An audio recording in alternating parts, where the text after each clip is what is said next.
Everyone, welcome to weekend special mini blog.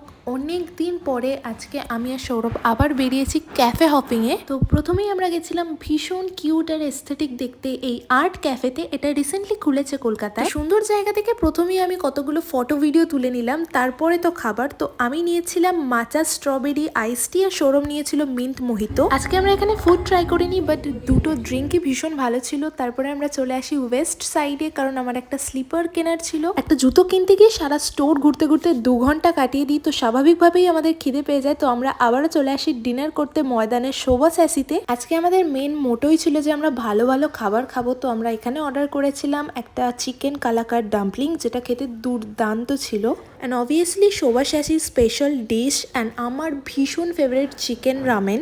আমাকে যদি সারা জীবনের জন্য কোনো একটা খাবার খেতে দেওয়া হয়, I will choose this ramen over anything, because this is just too good.